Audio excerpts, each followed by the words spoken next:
my podcast, 5 Minutes in the Spotlight. If you're new here, my name is Sophie, and if you're not, then you know what to do, ladies and gentlemen. Buckle your seatbelts for yet another Sophie Sesh. Today, we're going to go on a good old deep dive into episode 4, season 4 of Black Mirror, Hang the DJ. So, for those of y'all who are not Black Mirror fans or simply have yet to have time to sit down and watch a couple of the episodes, I'll tell you right now, stop whatever device you're listening to me on and go grab that remote and watch this episode. Or if you're a type of freak that doesn't mind a spoiler or two, then hang out with me. This will be a good one.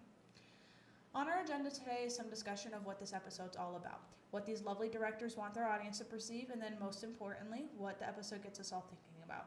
And trust me, today's episode's not one to watch mindlessly. Also, for today's podcast, we have a little spin to put on it.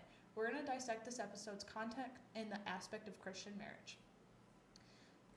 So, this episode is for sure one of my personal favorites from the Black Mirror collection, and I've also come to learn recently that this is also my Christian marriage professor's favorites as well. We get to see aspects of spiritual undertones for sure here, mostly circling around faith in something higher, but not in the way that you would think. The idea of greater purpose or afterlife, and the union in a relationship. But before we get into that, let's chat about what this episode's all about. Right off the bat, we meet our two main characters. Frank is our typical nervous and clumsy guy, tripping over himself physically and verbally. We learn that this is his first date, and that he's still figuring out his way to use the dating algorithm, or as they call it in the episode, the system. Then there's Amy. She's a more externally reserved character who is not afraid to make a joke, and also just so happens to be her first time using the system as well.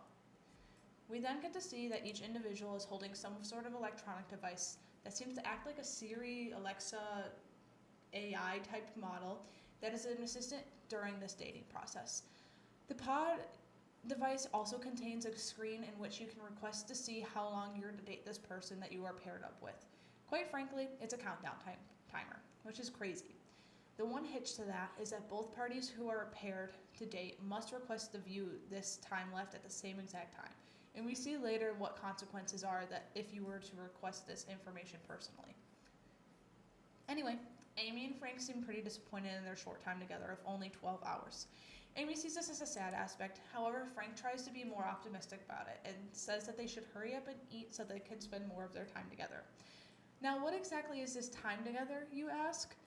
This is where it starts to get a little interesting. The couple is taken to a house that opens once their dating period begins, and they are to spend that time together living in this home. When Amy and Frank walk through the home to explore, they both pause awkwardly at the bed, hinting towards the future of this episode. Both characters ask their device what they are supposed to do, and get a response that it's their decision to choose what to do in such a short period of time. However, I argue that this is set up for a speed dating format, in which there's only one bed to sleep in, if you know what I mean. This is felt by all the characters in this episode as well, and it's very apparent that there's a feeling of urgency within all of these relationships. I also have a personal view of this scene as looking for a sense of guidance, and normally in a situation like this, you would ask God the same exact question of what you are supposed to do during your prayer.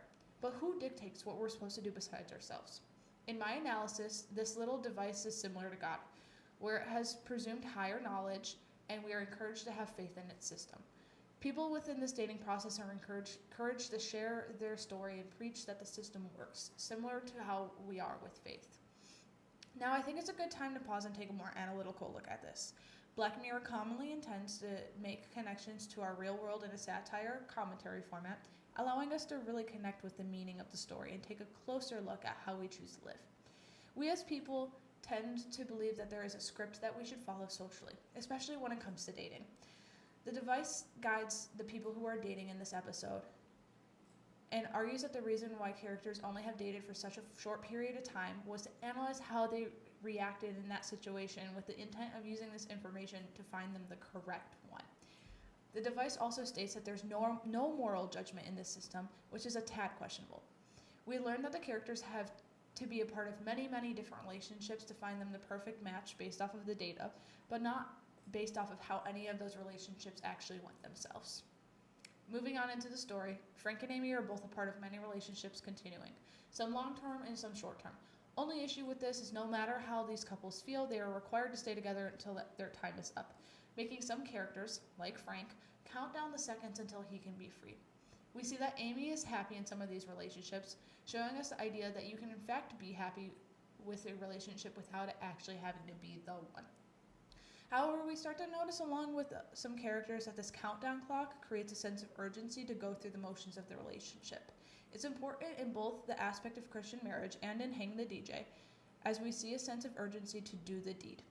This reminds me of Chapter 18, Perspectives of Marriage, Sex, Time, Meaning, the Theology of Dating. We hear from this chapter some critiques about the implications that overemphasize on sex have on any theological understanding of a relationship, and we tend to forget our purpose of dating due to the sense of urgency around sex and moving further into a relationship, as our social cues to teach us to do as such.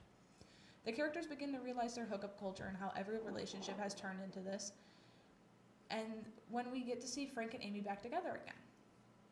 This time, Amy and Frank decide that during this relationship they're not going to check on their time left in their dating period and just enjoy the time that they have together. Amy and Frank start to dissect their surroundings, realizing that they're in some sort of potentially simulated world. With their decision to date peacefully without concern for how long they can be together, this lack of concern is really eating up our friend Frank. We can see him try to see how long they have together on his own. Now, if you remember from the beginning of my talk, the couple needs to request to view the time on the clock together. This is where Frank messes up bad. He's happy initially to see that they have 5 years together, but you can see in his face when he realizes mentally that this relationship will still in fact end. Suddenly, the device starts to recalibrate, dropping the clock drastically until it ends at 20 hours. And I would be pissed off right now if I was Amy, but don't worry, she is. Frank doesn't tell her at first about this clock problem and attempts to enjoy their time together, but obviously you cannot do this if you have a belief that your time will still end. It ruins it completely. Imagine you're with a person that you think is the true love of your life, but you know it must end soon. It begins with the mentality of why even do it to begin with. That's not good. When Amy finds out what Frank did, they break up, and this is also called the early termination of their relationship within the episode. The two of them have to complete the process of the algorithm, dating other people while clearly torn up about each other. There's a connection here that cannot be broken. Now here's the scary part. Amy is now began to be matched with her ultimate match. She's clearly devastated, and I would be too if I didn't know who they were and that I couldn't find my own Frank and get him out of my head. The algorithm allows for Amy to say goodbye to one person before she's to be paired with her ultimate person, and she instantly chooses that she wants to go to Frank. The reunion personally is my favorite scene. With 2 minutes to spare, the couple starts to dissect that they are at a simulated test and must escape this. They decide to go over the wall, which in this world is a giant wall that literally surrounds them in a very similar way to the Truman Show if you watched that. They say that they will figure it out, finding what's on the other side as long as they're together. This scene feels very similar to the ideas of afterlife and greater purpose on a theological level. So, Amy and Frank scale the wall, and we see that their world is literally fading away like a projected image. They see all of the different times that they have gone through this exact simulation, every time they have fought to stay together, never settling for a different relationship because it would just be easier to follow this system. Amy and Frank have done this 998 times. 998. Every time they have still found each other. This is their true percentage of how likely they are to be a perfect match, at 99.8%.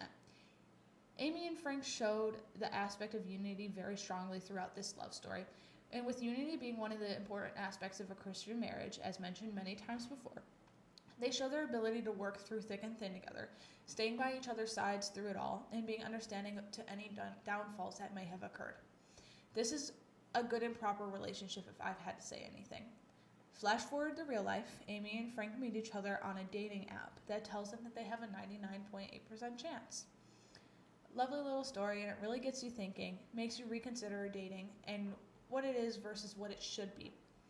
Overall, even though this is a secular story, I do believe that there's some pretty strong connections here on a theological level, and we most definitely were able to connect it to some aspects of Christian marriage. But for my listeners, what did you think? What ideas did you agree or disagree with? How would you feel if you were Amy or Frank? What does this story teach you about your own dating ventures? Let me know in the comments. Thank you for your time, and hopefully I'll see y'all next time for another Sophie Sesh. Good night.